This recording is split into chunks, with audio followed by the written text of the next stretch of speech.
So good afternoon, everyone. Thank you for joining our webinar today on diverse approaches to safety and well-being of older adults. I'm pleased today to host this webinar in collaboration with the Canadian Network for the Prevention of Elder Abuse. And we're doing this webinar a little bit ahead of time for recognizing International Day of Older Persons, which is next week, which is on a Sunday. So we wanted to do this prior to that day to just bring some recognition to the importance of older adults and women, which is the focus of the theme this year, which Benedict will talk about in a minute. We are pleased that we have our ASL interpreters with us. So you will see them on the screen as well. Before we begin, I would like to do our land acknowledgement for today's session. We acknowledge that we gather on the traditional territory of a number of First Nations and acknowledge their stewardship of this land throughout the ages. We seek a new relationship with the original peoples of this land, one that is based in honor and deep respect. Thank you.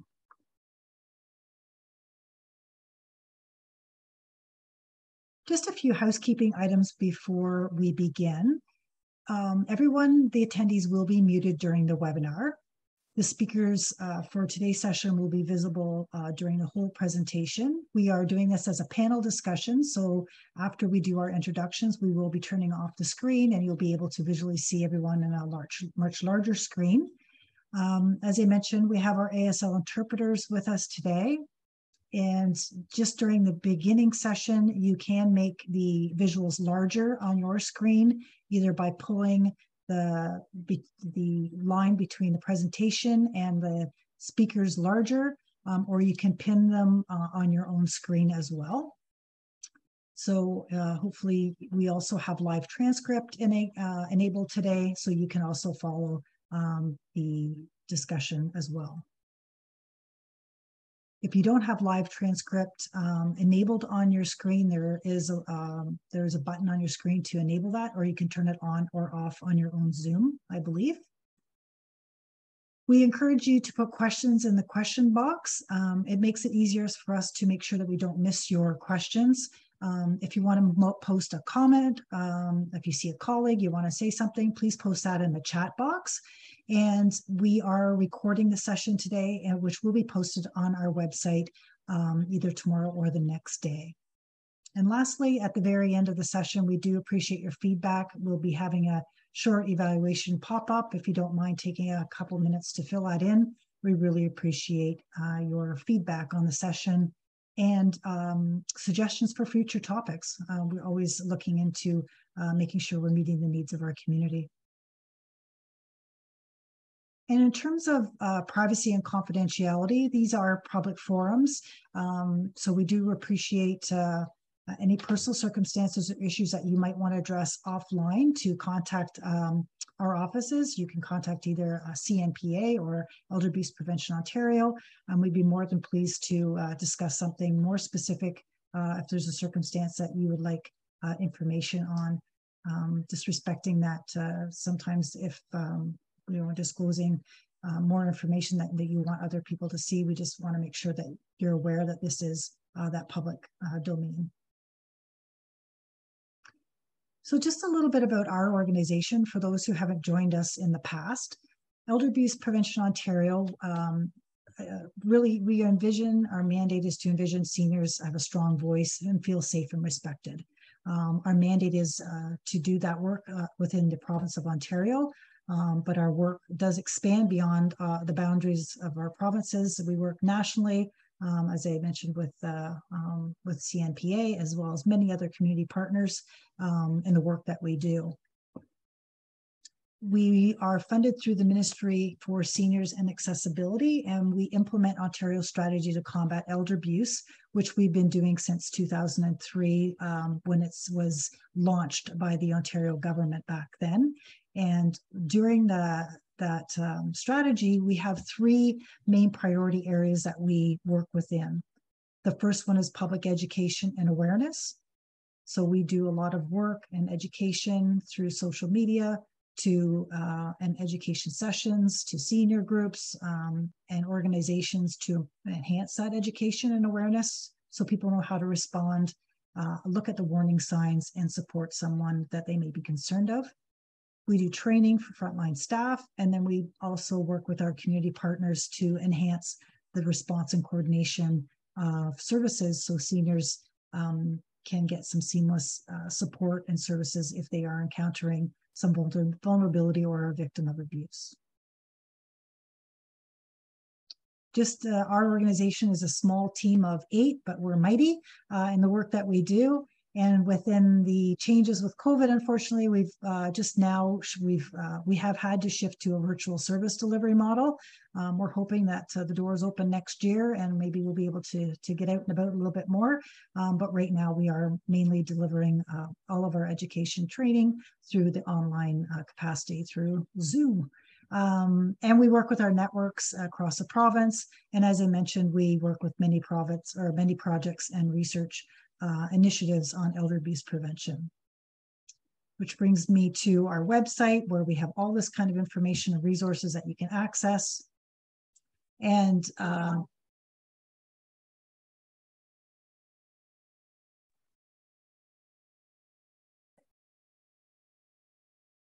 I believe it's my turn. What happened? We're seeing the screen about CNPEA, so I can take over from you. So hi, everybody. My name is Benedict Sheplin. I'm the Executive Director of the Canadian Network for the Prevention of Elder Abuse. I'm connecting today from the unceded ancestral territory of the Coast Salish peoples, so the Musqueam, Squamish, and Tsleil-Waututh nations, known today as Vancouver. And it is my great pleasure to be co-hosting this with Rayanne from the other side of the country. So about CNPEA, if you don't know about us, we're a pan-Canadian organization that's focused on knowledge exchange around elder abuse prevention, program and policy development, and generally kind of creating that sense of connectivity between the people, organizations, services who deal in elder abuse prevention, healthy aging, anti-ageism work, and trying to kind of help people connect with the rest of their community and exchange information more efficiently. So we are also a virtual organization, and you can see our work and find resources for your area or your province and territory, including support services and help services at cnpea.ca. Rayanne, back to you.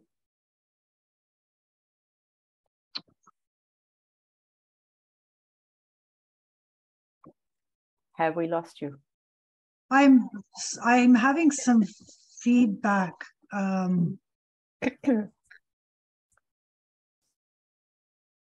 After living in Switzerland, came to Canada in 1974 as an engineering student. And as she puts it very well, has been contributing to nation building ever since, like a true engineer. Angel contributes to advocacy in many sectors such as the 2S LGBTQIA+ national housing solutions. She has helped to the development of policy formulations, and as well the implementation of and the development of the Leading and Learning with Pride toolkit with the City of Toronto, which I'm sure we'll hear more about today. Angel is a member of the Senior Pride Network in Toronto and the Older Adults Program, and sits on the advisory committee at the 519, which I'm sure some of you are familiar with.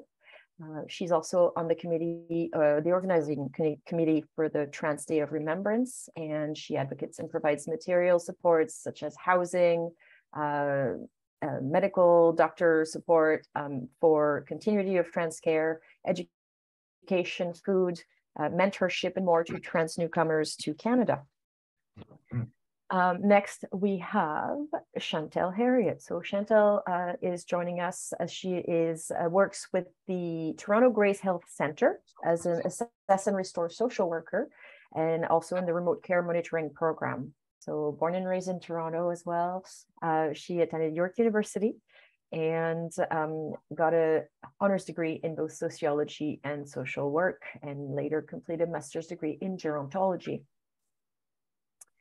Chantal has recently started employment at Toronto Grace Healthcare at the Assess and Restore social worker, and collaborating with St. Michael's Hospital GIM unit to provide support to seniors who are at high risk of readmission post-discharge from rehab.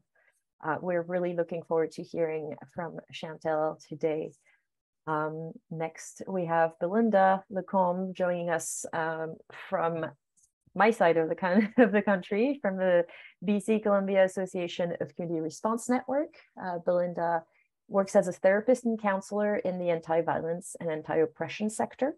Her practice is genocide-informed and advocates for a decolonizing approach to therapy and to community development. She is a regional mentor with the BC CRN, so the Association of Community Response Networks, and a provincial advisory committee member for the delivery of province-wide Indigenous Communities Healing Project, which I hope to hear more about today as well. And finally, we also have an additional guest that was not listed on the original promotional materials. We have Marilyn Brown, who is working with Belinda Lecombe through BCCRN. Marilyn is joining us from the Gitxsan territories and has also been working in the anti-violence, anti-oppression field for many years. Marilyn will welcome more details about your work and your mission as we get going. Rayanne, is everything thumbs up? Yes, I was getting feedback on my end from a previous webinar that we hosted, so I remember what was going on. So I've shut down the presentation. So I'm not sure if it was something in the back end or not. So let's hope that doesn't happen again. So I do apologize. So thank you all again for joining us today. So, you know, as I mentioned before, we're thrilled to have everyone joining us today, and we are marking that International Day of Older Persons, and in Canada calling it National Seniors Day, which is celebrated on October 1st. This year, the theme is the resilience of older persons in a changing world, and as we know it, we know that this is a changing world based on all the things that we've encompassed with COVID and climate change, etc. And because older women are essential in leading the transformation of change across all sectors to better represent, celebrate, and protect the rights of older adults. So we are pleased that you're joining us today and to share your knowledge and experiences as older adults and women in our communities, to just talk about some different diverse approaches around how we can ensure the safety and well-being of not only older adults today, but also in the future. I do want to also, just to go back because I skipped that, is to thank Benedict for partnering in this initiative. Last year, we also did a webinar for recognizing International Day of Older Persons together as well. So we do appreciate the collaboration with CNPEA to ensure the outreach across Canada on these important issues. So the first question I'll pose to everyone, or I guess is, you know, there's a growing conversations on how to engage in meaningful conversation with older adults about safety and prevention of harm. We increasingly hear that the term elder abuse or mistreatment itself is not a preferred term or appropriate term in many cultures and languages. So some of you have made the decision or to approach this from different angles. I'm just wondering if you could tell us a little bit about that and what you find is more effective and more of a safe way to approach this issue in your community. So I'm going to start with Belinda, if you don't mind, just to talk a little bit about that. And I know that you did some work with WEAD this past year and sort of changing the context of that a bit for your community. Absolutely. Thank you, Rianne.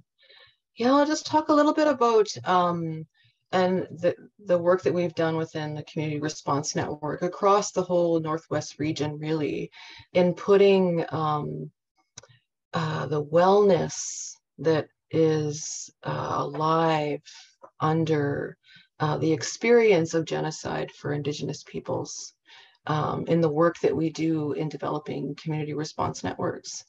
You know, we're kind of working alongside this colonial system in the work that we do, and that we, you know, everything gets to be there.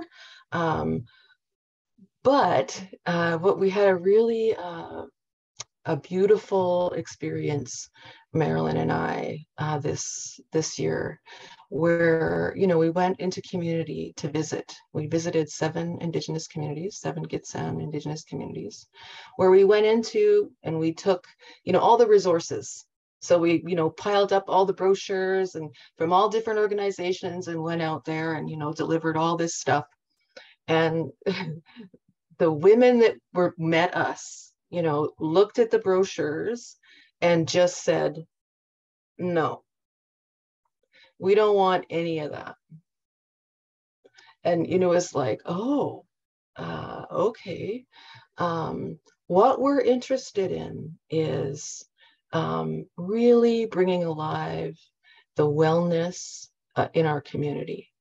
And we know that we do that through ceremony, through language, through dance, through, you know, cultural teachings in the feast hall, all of those things. So if, you know, if you guys want to come in and help us to, you know, grow wellness in community, then we're really interested in having you here. And it really helped us to shift how we move in community, you know, when we do go into community. And I know Marilyn maybe could just talk a little bit about the WEAD, because the World Elder Abuse Awareness Day, it's nationally. We go out and we kind of like, you know, do events. And even the phrase itself, you know, World Elder Abuse Awareness Day, and you know, we have like balloons and whatnot, and it's kind of doesn't fit in even the languaging, yeah, so communities are saying, no, we want to shift that and change that, because, you know, Indigenous peoples are really well underneath the experience of, you know, colonization and the genocide that has happened to Indigenous peoples across Turtle Island. So, you know, how do we set the brochures, set all of that experience down so we can notice what's underneath there, by connecting people up with land, by connecting them up with their own bodies, wisdom, and, you know, the ceremonies and the songs and the dances that are right there in people's blood and bones, because we move with, you know, a blood knowledge that runs, it's generations deep. That's in every Indigenous person's body. So we're really working in that realm where we're pulling forward, you know, what is it? How have we survived? Because we're here. You know, what have we been hiding underneath all of that? Because it's still there. And we just need to be able to be accessing it. And how we begin to do that is by, you know, setting down the colonial brochures and really making a lot of space and room for the beauty and the wellness of, you know, of Indigenous peoples or all genocided peoples to really come forward, because we're still here. I don't know if you want to add anything there, Marilyn.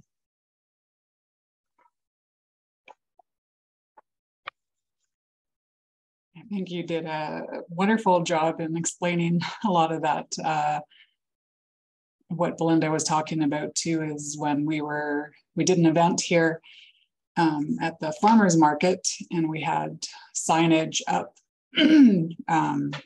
where we did medicine, excuse me, sorry, with the medicine from the land that a few community members had brought and made tea with medicines that were picked from the land, and it was made right on site, and they talked about those medicines, and the sign that we had put up around World Elder Abuse.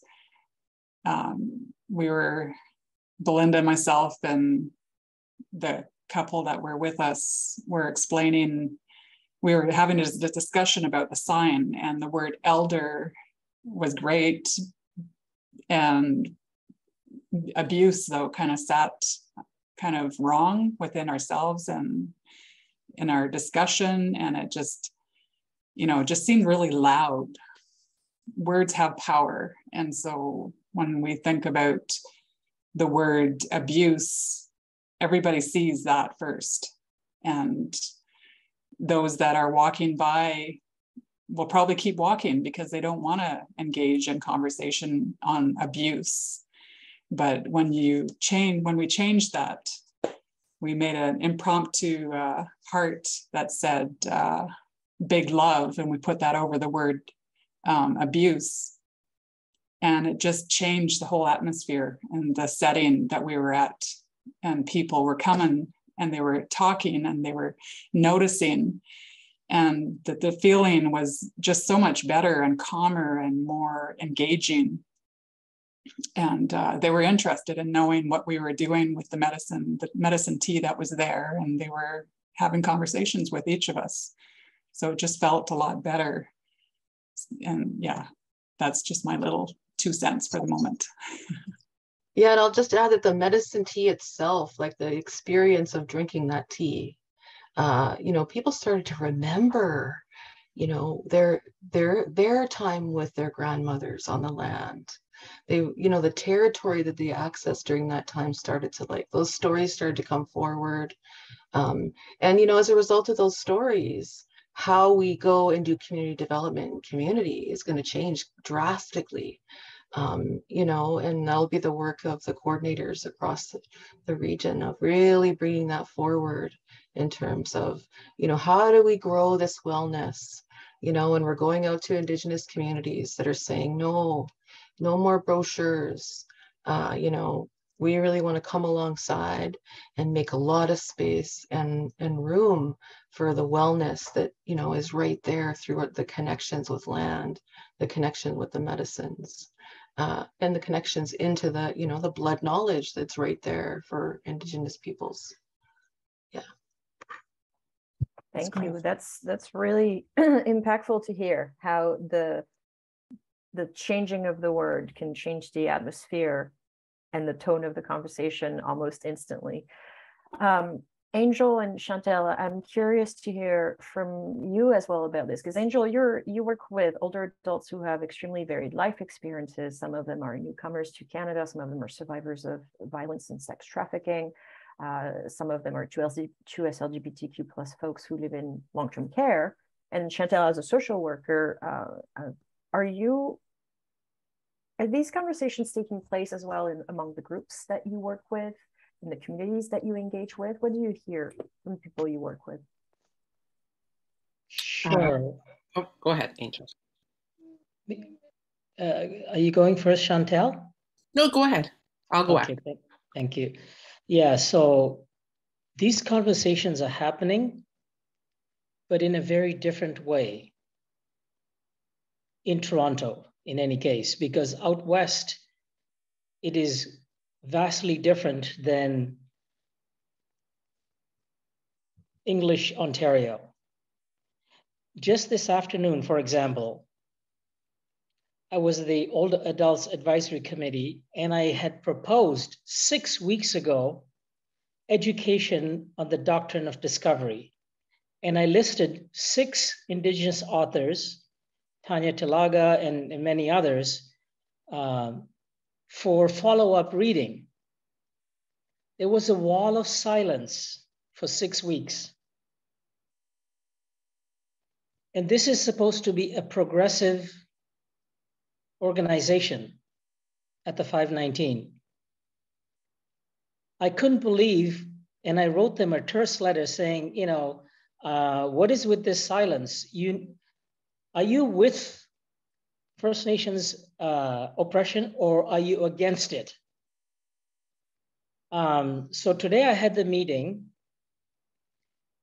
and they agreed that we need education, but in a very lukewarm manner. So I am having difficulty, and I wish I could say I had much more success, as Belinda has. Belinda, thank you for portraying, how you did things wrong and then corrected them. So I wish to learn from that also. And when I presented today, it was in a caring, compassionate way that, you know, we need to educate ourselves as settlers. What we need the truths, because truth comes before reconciliation. And we have to know the truths before we know what it is we are to reconcile. This was in my email communication to the advisory committee, and they still did not respond. So the situation here in Toronto is vastly different from out west. Yeah, they're still in the colonial thinking, clearly. They're still in the white male Christian colonial thinking. And I am determined to change all that. Now, it may take time, but I would like some suggestions from Belinda and the First Nations participant also as to how I could approach this group. In fact, the entire organization, because on October the 3rd, I have a meeting with the director of the 519 with my proposal for the Doctrine of Discovery education for all the staff and all members of the board and the directors at the 519. They need to know the oppression and how it started, because most of them do not know. They don't even know what the Doctrine of Discovery is. Can you imagine? They don't know that. I have to explain to them what the Doctrine of Discovery is. Yeah, there's a lot of education. Sorry? Sorry, I was saying there's a lot of education to be done still. That's right. That's my number one mission, is I have to educate them, you know, have them read authors that are First Nations Indigenous persons, like 21 things you didn't know about what First Nations do not have. Water, they cannot own land. I mean, they cannot own land in their own land. People do not know this. And I'm talking about the directors of the 519. But here I am, a lonely person, an advocate at best, and not even a volunteer. Like I work independently. And so I do have this voice and this privilege of speaking out. And I intend to keep doing that until they hear the real story. So Belinda, please do contact me with some suggestions of how I may approach that, because it is a real uphill battle in Ontario. It is, I can sense in BC, it's vastly different. Oh, I'm already seeing some collaborations burgeoning right here. You know, I like it. Yes, because I need help, you know, to convince these directors, these people in power, that this is real.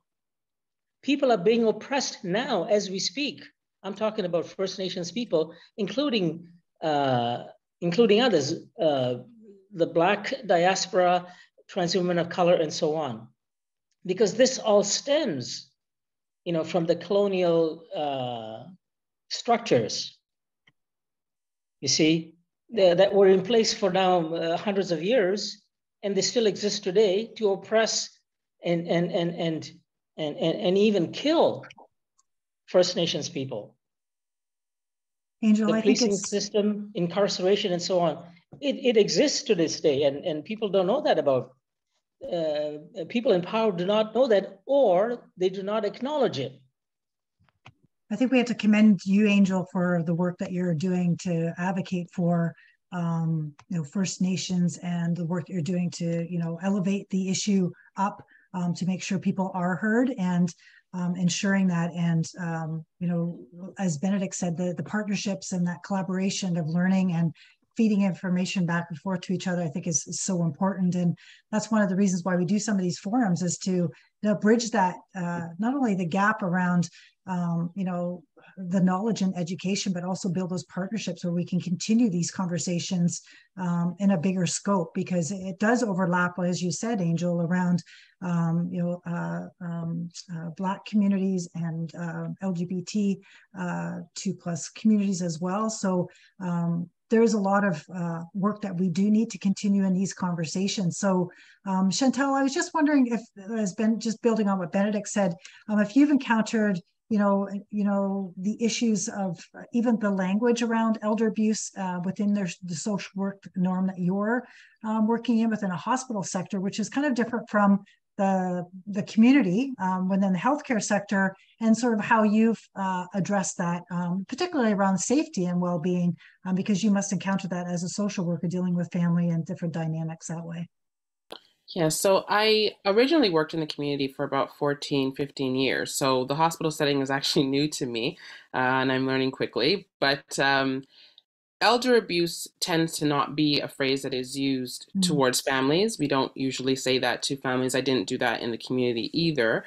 It is generally used amongst clinicians, quote unquote professionals, when they are trying to explore with consultation of other professionals whether or not a senior is experiencing that.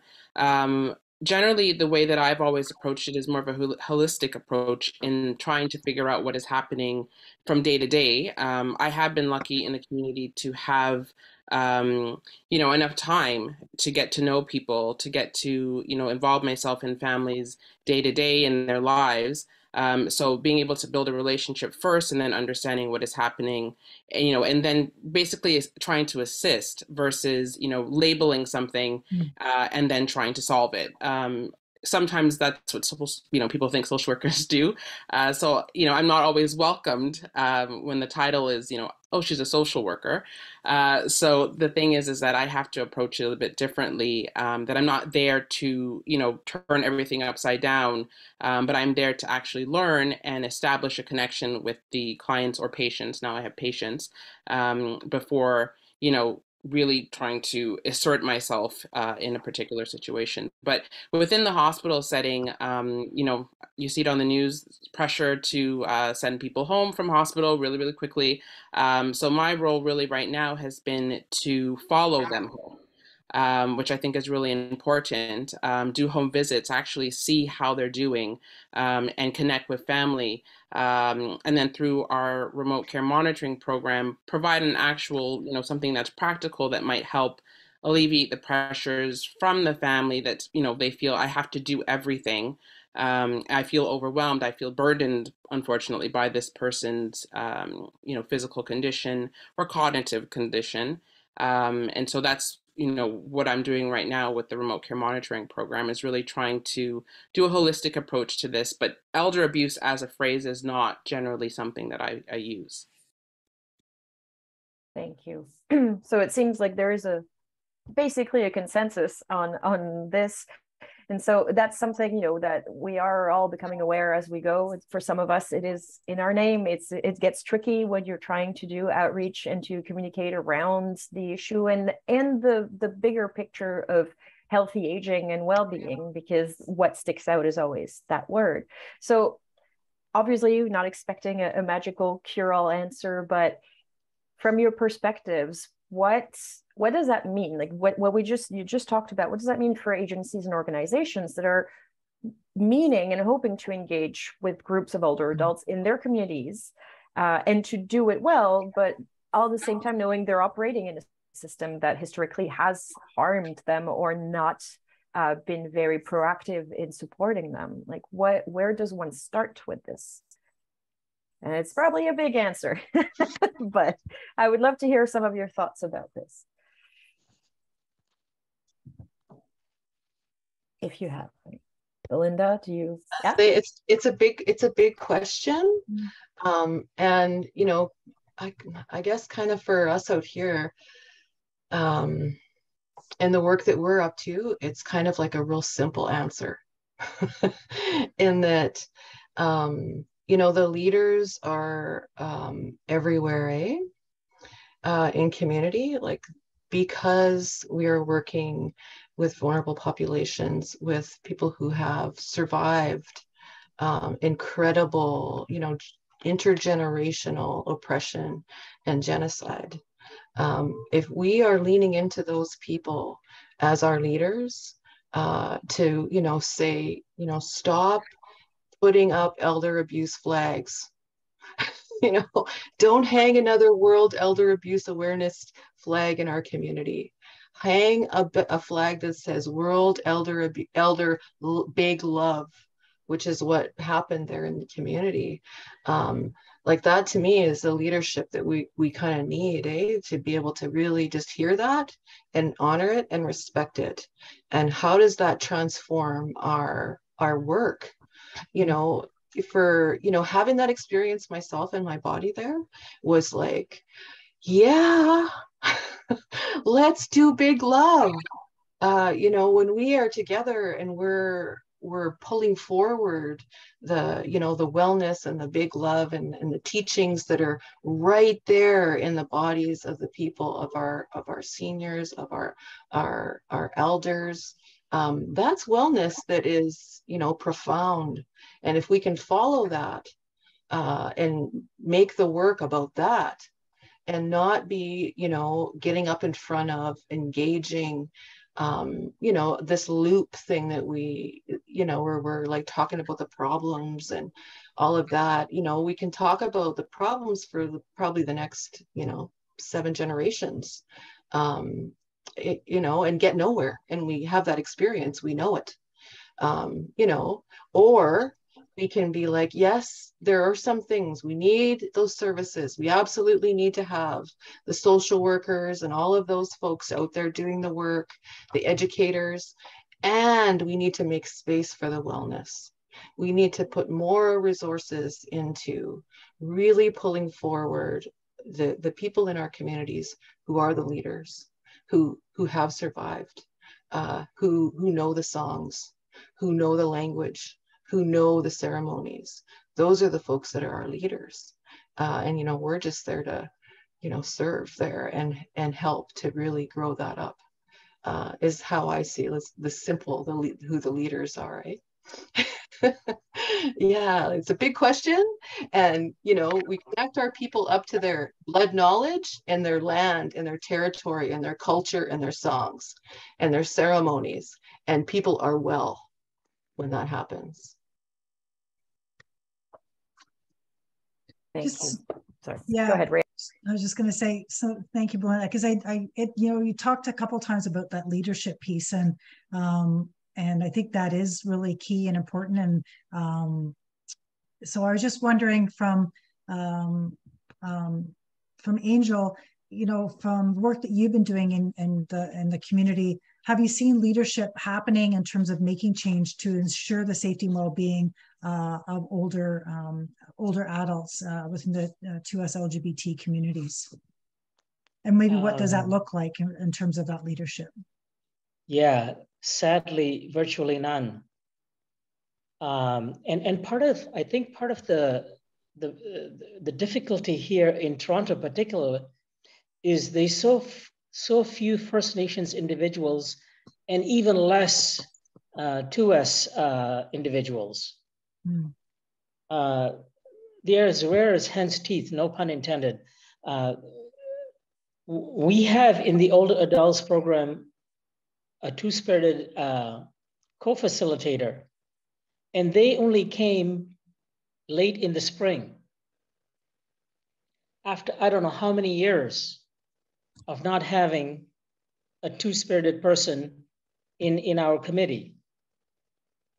And they are the only one at the 519. In an organization as large as that, about $6.8 million per annum, has no two-spirited person. So that's the difficulty I'm faced with here in Toronto. And I sincerely wish that we had more, because the elders, capital E elders, in the Toronto community area, they're fully booked. We should not burden them anymore. It is us settlers who have to do this work. Right. And I mentioned that in my email to the 519. It is we settlers that must take up this responsibility, because we're the ones who are privileged far more than First Nations individuals. Right. So yeah, thank you for that, and for that advocacy too. I think that's so important. And I know in terms of some of the work that you have been also doing, I know with the 519, but also with the City of Toronto, in terms of that leadership to do either further education and outreach to try to encourage not only leadership within community, working with other partners within the 2S LGBT organizations and agencies, but also with the long-term care organizations and their leadership, as well as community. I just wondered if you talk about the toolkit, the things that you've been doing with the city to sort of move that forward in the city itself and beyond, because I know that toolkit will be used elsewhere. So just to specify for people listening, this is a toolkit called Leading and Learning with Pride, which was released by the City of Toronto about a few months ago. Am I correct? Just in July. Oh, great. Thank you. So yes, please do tell us about this a bit more. Sure. So the toolkit, Learning and Leading with Pride, is actually part 2. There was one in 2007 rather, and it went nowhere. So when they invited me to be part of that working group individual contributor, I said to them at the outset, look, if this is just going to be a document that's going to be on the shelf collecting dust, I'm not interested. And secondly, if there's no accountability, if there's no transparency, and if there's no implementation of this toolkit, see ya. I'm not interested. So that formed the basis of the toolkit and what it is today. I told them very clearly, I will not participate if this does not happen. So it was marked down in the recorded items that this should happen. I also said that they should, along with one of my peers, that there should be mandatory training for all senior services long-term care staff and managers. And that is now in place. And I'm one of the trainers. So on Monday this week, we did the first training session, and my next training session is October the 7th. And I'm doing training with managers, you see, from the top. And then there's 3 more after that till the end of December. And then after December is when they start gathering data as to what they have done, what these senior services long-term care have done. And I also insisted that this toolkit be widely distributed across Ontario and across Canada. And in fact, wherever people would like to adopt this policy, and I've sent it to Italy, Germany, Switzerland, and England. That's great. So people in these countries now have this document. And this document can be customized to the local area that they want to implement it in. So parts of it can be taken and cut and pasted into their policy. I made it so that, the lead researcher, Joseph Burley, it was constructed as such that you could take pieces of it and customize it to your local areas. There was great opposition to it, but I insisted that happened. Yeah, I kept telling them, if you don't do this, I'm going. I'm leaving. And I think the toolkit has shown to demonstrate that it is, a very effective tool. We just, for those who want to know more about the toolkit, Benedict has posted the link there. And 2 weeks ago, we did do a webinar with Joseph to talk about the toolkit, so people can access that information on our website as well. Chantal, has there been any sort of leadership within the community that you're working with in terms of advocating for more change or systemic changes to ensure the services are available for older adults? And because we know that sometimes the services may not be accessible or may not even be there for them. And being a social worker, I know you play a big role, I suspect, in connecting people to those services. So, those gaps, has there been any leadership or changes or programs to make that kind of thing happen? I think I'd have to agree with Angel. I think in Toronto, we have been struggling. I think that you have individual agencies that are, really going to the government, trying to advocate for seniors, advocate for specific programs. But I think there's still the gap there.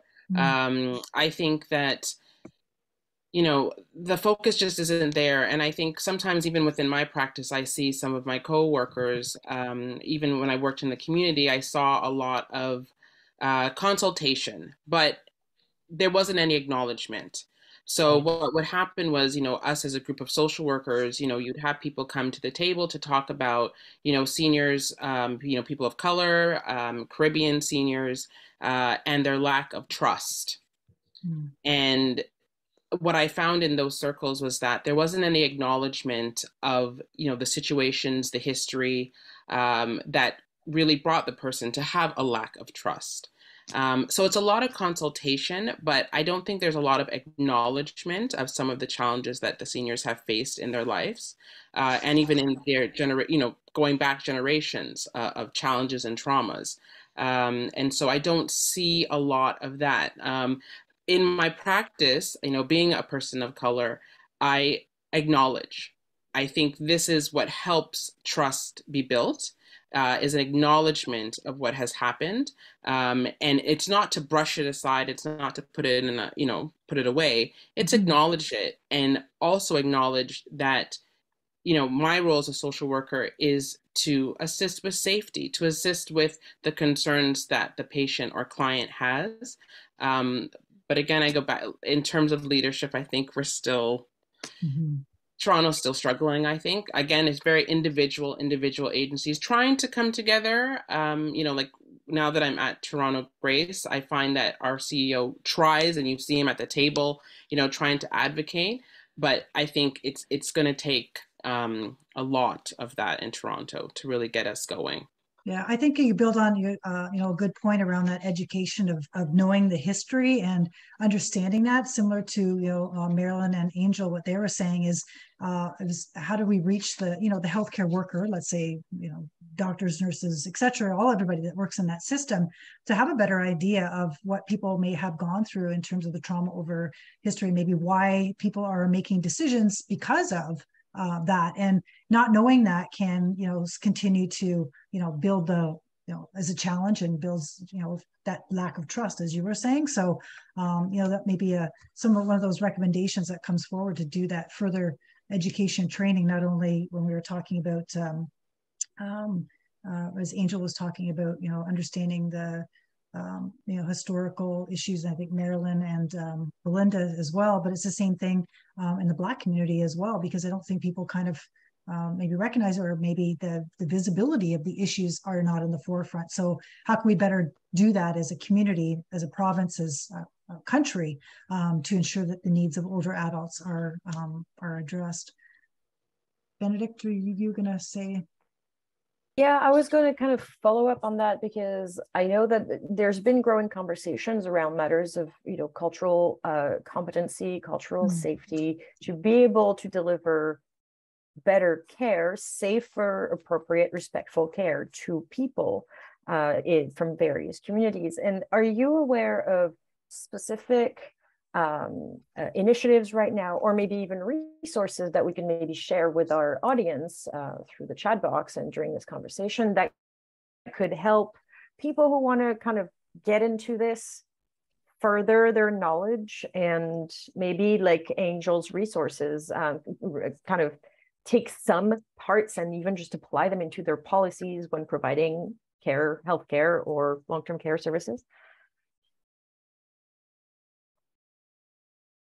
Well, I know you have the Black Alliance. There Mhm. is a website that I have used. I know that originally you reached out to Dr. Norris to do the presentation. So we used information from their site, also cited some things in her paper that she's going to have published. And that website is really helpful because you do have an element of just, this is the Black culture, this is a Caribbean culture, and just being in, having the acknowledgement that there is still intersectionality within the community. I find that Black Alliance does have that. There is that knowledge of it. And I see that they have articles, they are doing outreach, especially around seniors. We are trying to, unfortunately in healthcare, sometimes you do, and I think Rayanne spoke to this really well, is that people make decisions, based on culture, based on what they've experienced, and you don't always have that acknowledgement. I feel judgment sometimes comes out instead of acknowledgement.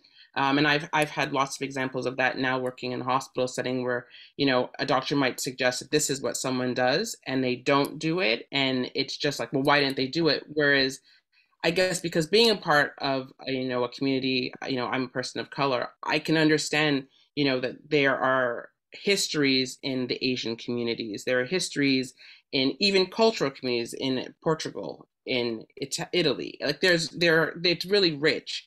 And so I think that's a really important piece, is that we would like to provide more education to physicians, to doctors, to the hospital setting.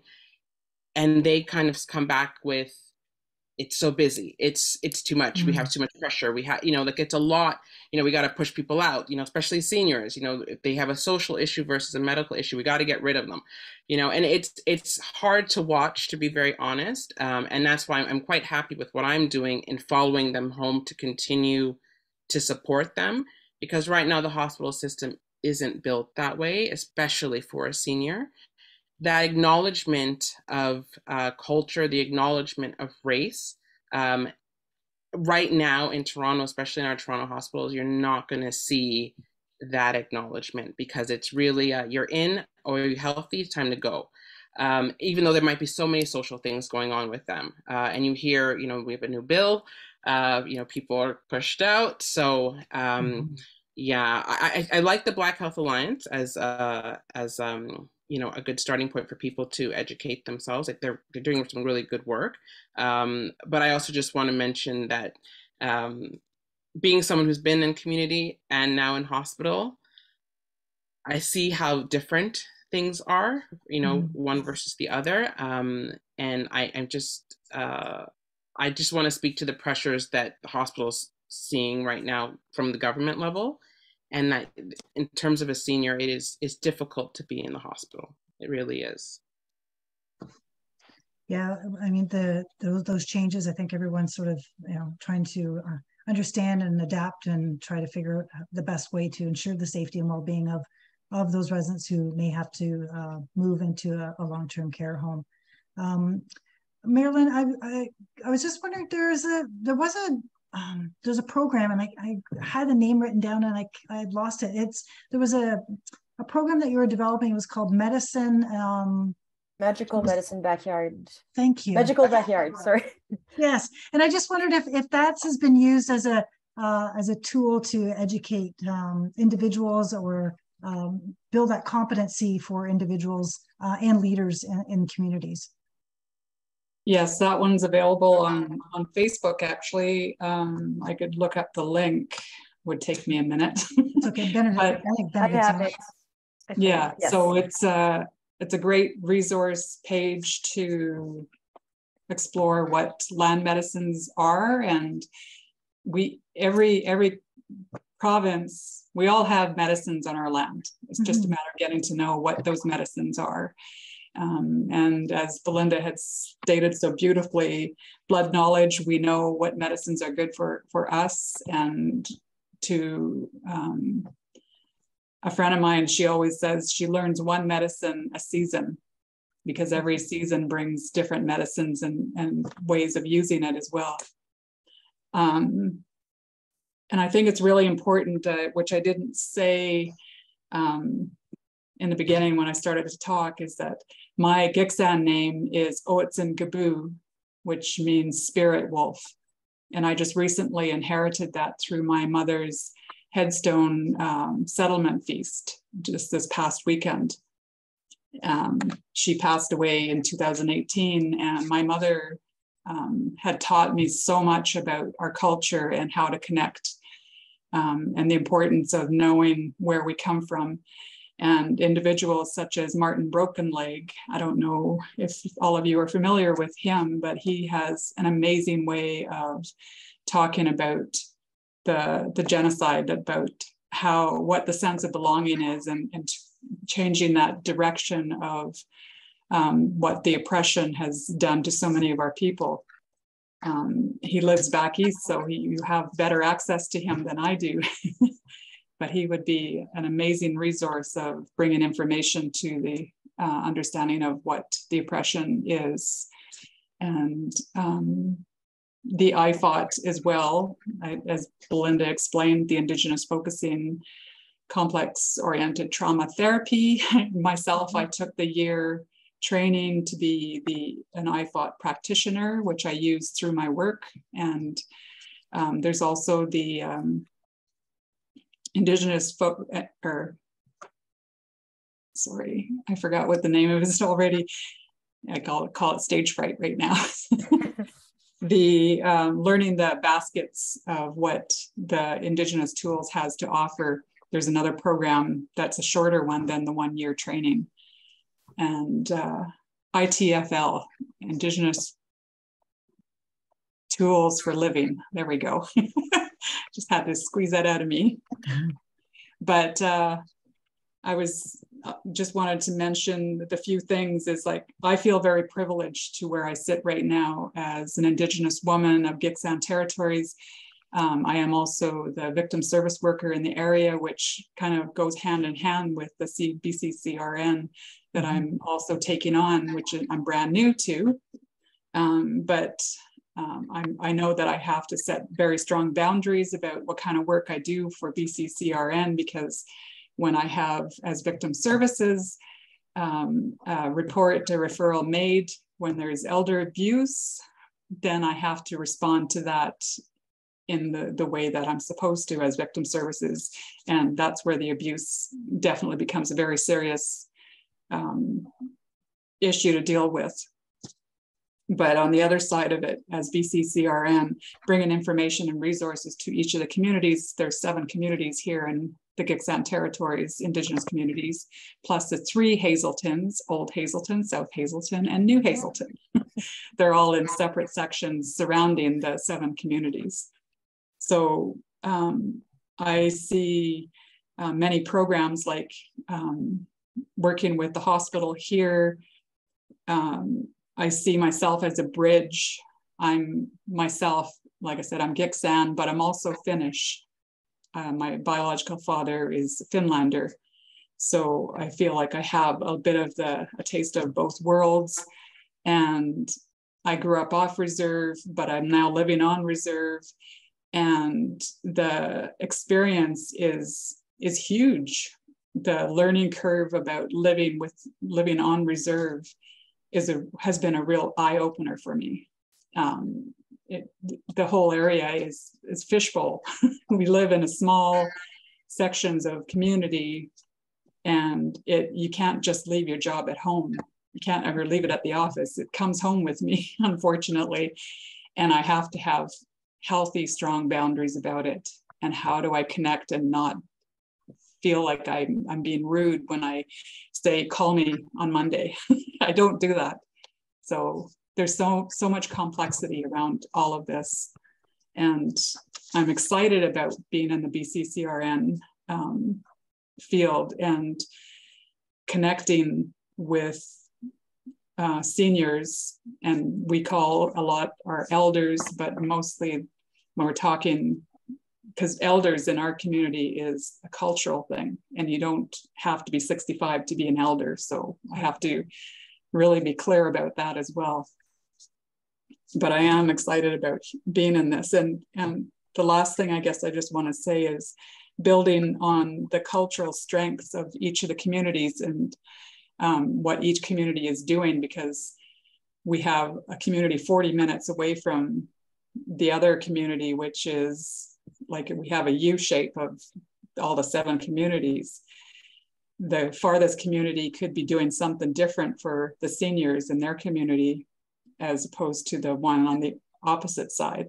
So we have to meet everyone where they're at in each community, what they're doing and how they're building the strengths, and you know which chief is in each on each reserve, and it's just meeting each to where they want to start from, and bringing the information about how to address when there's abuse going on, or in whatever. We all know the different kinds of abuses that there are, from financial and spiritual and so on.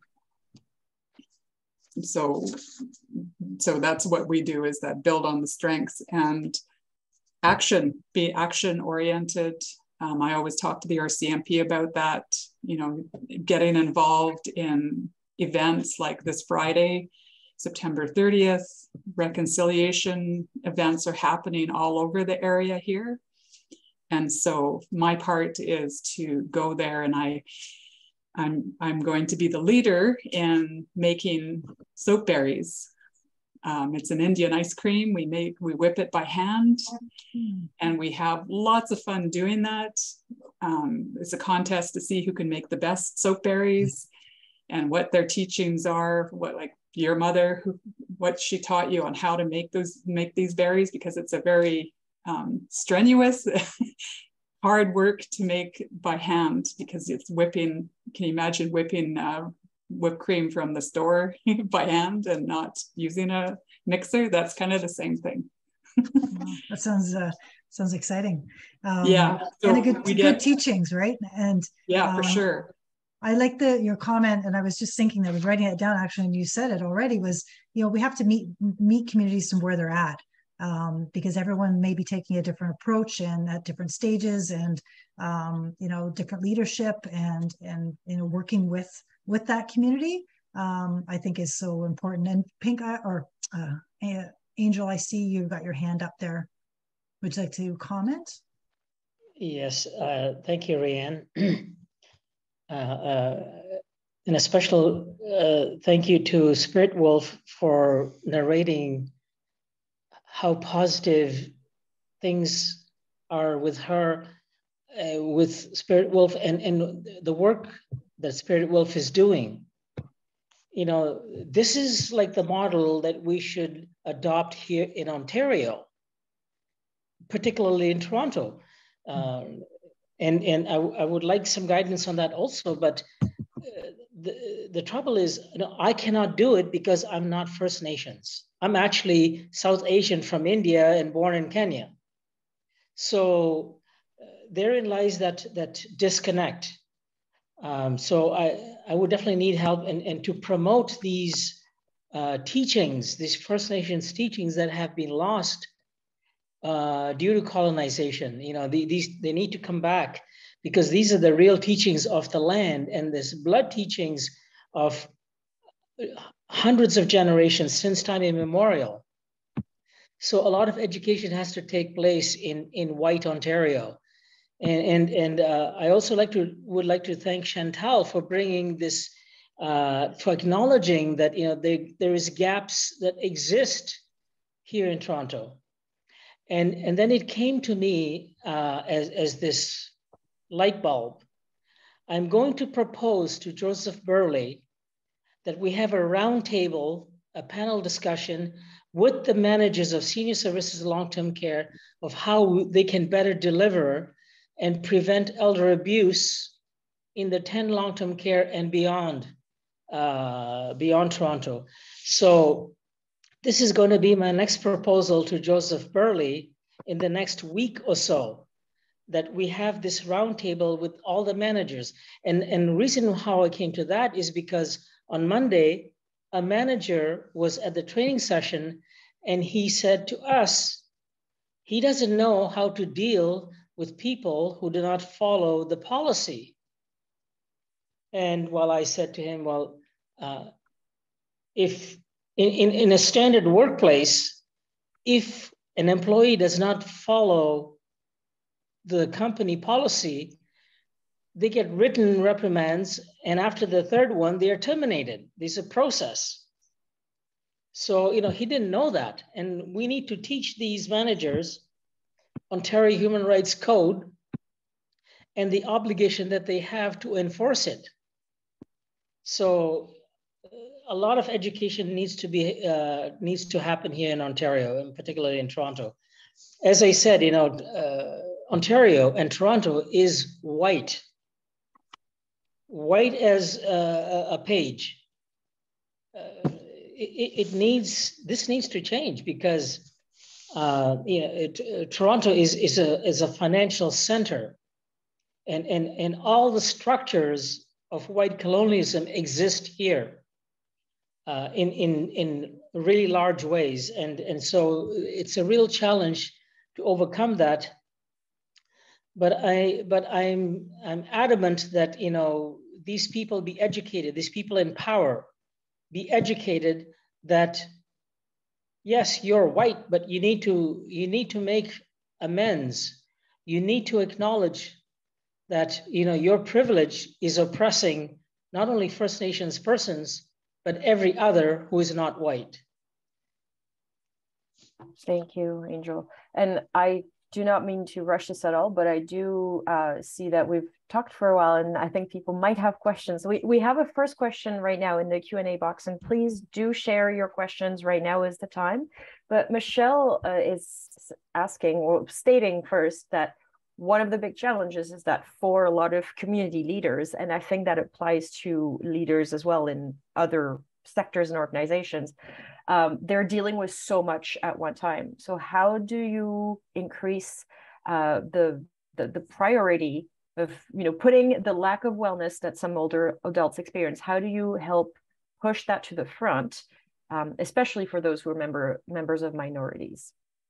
How do you help leaders manage all these priorities that they have to deal with, to put that on their radar as well? I could speak to that. Mm-hmm. Go ahead.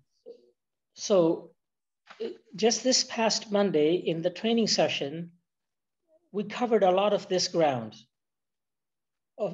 Because the same manager who didn't know what to do also said, they're overwhelmed with providing care.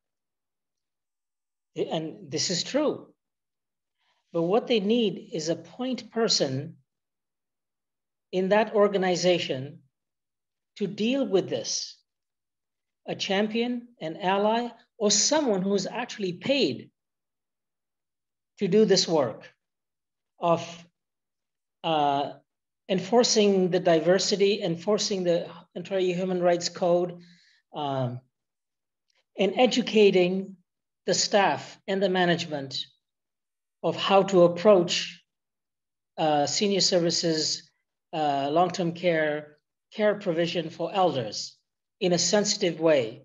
So they need that one specialized person in every single long-term care and other organizations. And they don't particularly have to be Two-Spirit or LGBTQ. They can be persons who are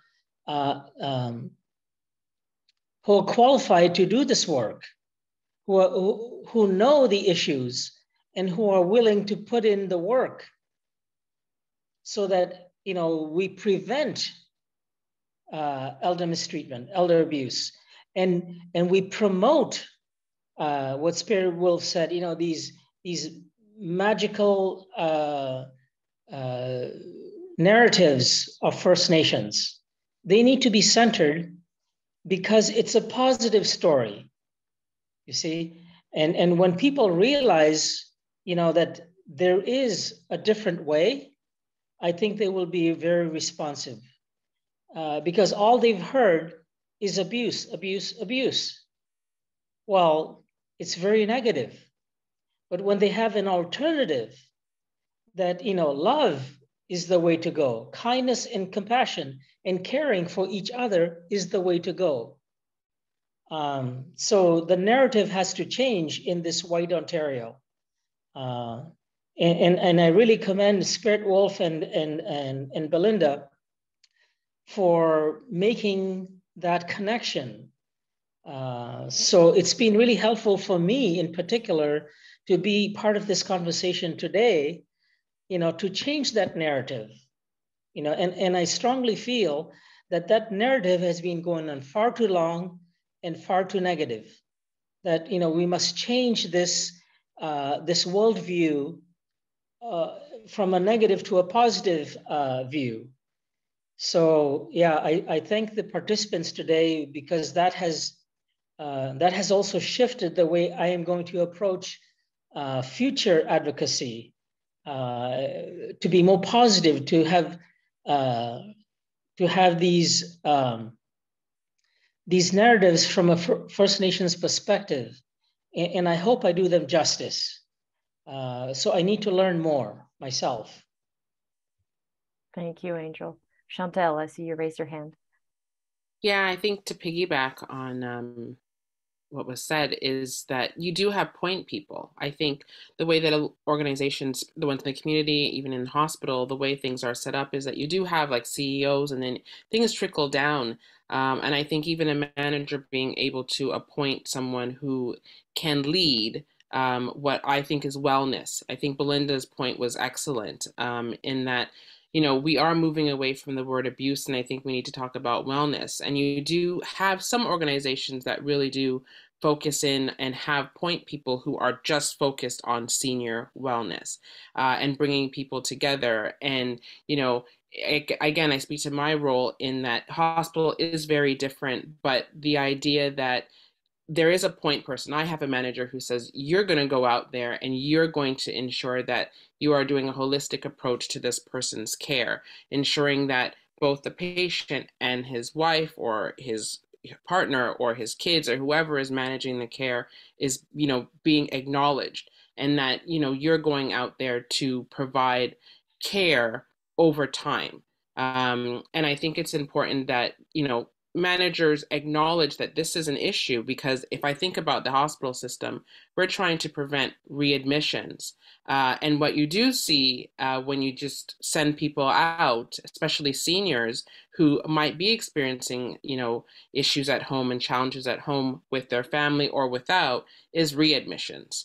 So I think sometimes managers, and even I should probably go higher than a manager, director, CEOs like to see is that the care following the person out of the hospital, actually providing the holistic approach, there's stats on that, right? You see less admissions. You're seeing people not feeling as stressed at home. There are things in place, like I mentioned, remote care monitoring, which is a device that we use. It's similar to what people would call Lifeline, but is free of charge. And I think sometimes you have barriers that get in the way of adding to supporting people at home. And you also have families who just feel absolutely overwhelmed. And then you start to see elder abuse can happen with the level of stress and caregiver burden that takes place. I mean, you also see on the flip side that, the levels of caregiver stress and burden may not be there, but there is still elder abuse taking place. But again, I think there are agencies, where I used to work, worked at Sprint Senior Care, you had wellness as a department, and that was their goal: go out there, have programs, food programs, exercise programs, try to keep the seniors as well as we can. And then you also have social workers. Social workers, please ensure that you are doing your assessments, that you are building relationships with these seniors in the community, so that they feel trust and they can reach out to you when things aren't going as well as we'd like. So yeah, just to piggyback, I think you can assign point people. I don't think it always has to come from the very top. Obviously, the way that businesses, organizations work, it can't always be that way. But there is an ability to focus in on wellness if the agency or organization feels that it's important enough to really combat, the idea of elder abuse. But also the spin is important. I think wellness should be the better approach, which is a positive approach, which I think is wellness. Mm-hmm.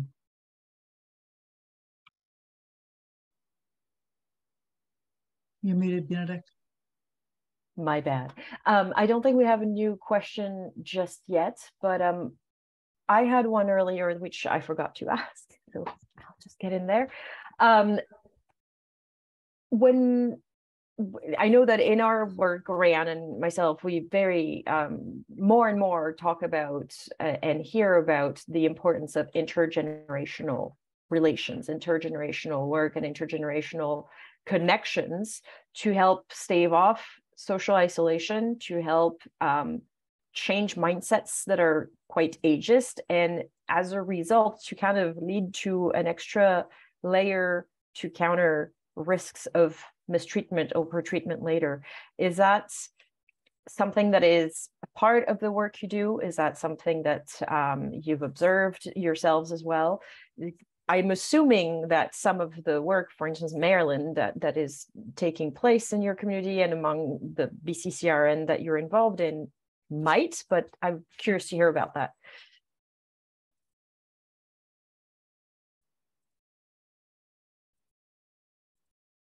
Sorry, was that directed at me? Yes, sorry. Maryland question mark. I just want to clarify what you're saying is that, sorry, you have to. Sorry, yeah, it was a bit of a, so is our intergenerational relations and intergenerational activities at the heart of what you do? And do you consider them an important part of the work for the well-being and safety of older adults? Absolutely, it's the heart of, that's where I'm building from, is taking those steps into connecting strongly with the culture and with the understanding of, meeting each elder, each senior where they're at in whether they have addiction issues or they're isolated, working with programs that are already in place within each community. They have different programs like cooking a lunch for each of their members within each community. It's a lunch program. And so we bring information, like I can give my card to attach it to their lunch that's delivered to them. And it's kind of like doing an overall blanket assessment through the work that I'm doing as BCCRN, but also as victim services and as an individual Indigenous woman myself, in learning what each of our communities are doing. And the cultural aspect of it is bringing the positives of, we have conversations within activities at each hall within the community, such as like with language. What was the common word used that everybody knows as way of communicating when you're not happy with something that's been done to you? And one of our words was hatwit, and it means stop. And from the kids to all the way up is reconnecting to our language in that sense. And I think in any nationality, we all have different words that mean, that's a strong word, that when you say that word, you have to abide and stop whatever it is that's happening. Because in the Indigenous communities, the language is slowly disappearing, and we're trying to bring that back. And so using simple things like learning, what did we use when something is happening to you? Like if a teenage girl is with her boyfriend and, they're exploring and they're taught the word hatwit. If your girlfriend, or even the boy, if you're going too far, it's hatwit. It means stop. And that's the language we're talking about when it comes to even sexual violence. You want to be able to have something that's powerful. And so even with our seniors in our culture, it's, if you're not happy with what's happening, if a daughter is talking harshly to her mother, her elderly mother, And when mother says hawit, it means stop. And everybody stops and realizes like, okay, I've gone too far. I've crossed a boundary, across a line. I kind of got on bunny trails there. That's okay. And I think that's important in terms of, educating people at all generations about, violence and prevention. And because, what they learn, they pass along as they get older, and how they treat older adults as well. So, the teachings and the connections of, even doing, the blueberry kind of thing, of working together, but building that wellness that we were just talking about. It seems maybe like a small activity, but it really does. It's bigger than it actually is, and has more impact, I think, than some people may not even internalize, but it really does, I think, have that long lasting building relationships, positive well-being, and those connections within families and beyond within their communities. Angel, I see you have your hand up, and I think maybe we have a couple more minutes, and then we have some final slides, but other than that, so go ahead. Oh, it's muted, Angel. Sorry about that. So in my work with intergenerational individuals, particularly in the trans women of color community, I have been mentoring so many of them, upwards of 30. And I've been teaching them how to look after elders. And now they're taking courses in PSW and onto nursing. So this is important work for them to know that elders here in Toronto, they need your help, because I've shown them kindness and caring by providing for them housing, food, clothing, language training, education, employment. And they are inspired by that to help the next generation. And in fact, the generation past also, like the elders, small e elders. So this is happening currently in my work, that I didn't intend it to be that way, but it turned out that way. So I'm quite pleased that that happened, that they are taking the initiative themselves by way of example, and their mentoring to take upon this responsibility and duty to care for the elders in a very sensitive way, because they themselves are trans women of color. So they will look after other trans women of color. So yeah, that's what's been happening. That's one of the positive points currently ongoing in my work. Thank you. That's great, Angel. Thank you for sharing that. Chantel, is there anything happening within the work that you're doing in terms of with intergenerational building and community?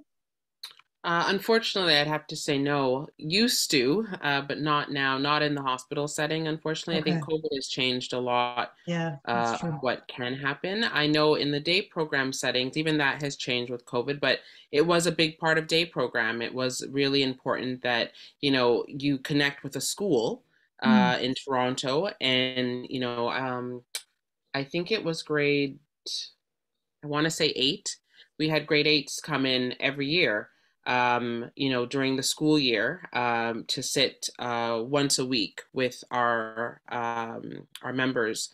Most of our members were those with dementia, but we did that every year, and then COVID. But I thought it was very important, and you get to see them connect, hook up with the school. Other day programs in the city did used to do that as well. It's very important, I think, to really have, the younger generation have experiences. Some people, unfortunately don't have that connection with their grandparents. Maybe they passed or they live at a distance. So giving them the opportunity while they're in school, spend a day at a day program, listening to stories, listening to, what the person used to do for a living, and you might want to be a dentist too, sort of thing. And I think it really, it's wonderful to see. I hope as things are kind of getting back to normal, you will see that when it comes to a day program setting, connecting with a school in the city and them having that dialogue. So Great. Benedict, is there one more comment or a question? Oh, we have. We had one more question in the Q&A box, but I think Marilyn has actually addressed it in writing. It mostly concerned that for some older adults, they have internalized the mistreatment that they're experiencing, and how do you help them change that perspective and maybe take action? And so Marilyn responded to say, the big steps for change, they usually start small. So it's talking about finding a strong leader within their family or the community to live in, looking for an advocate within a friendship center, for instance. And I think they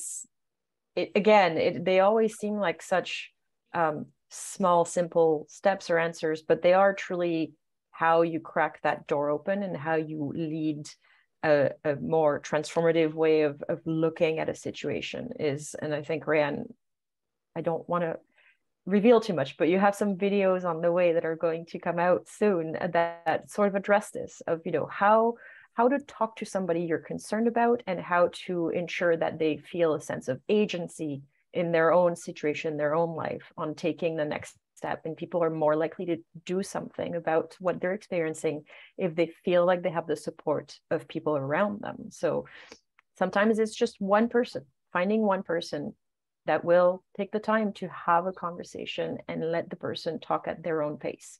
It is not a satisfactory answer when your urge is to help as fast as you can, but sometimes speed is unfortunately not the way.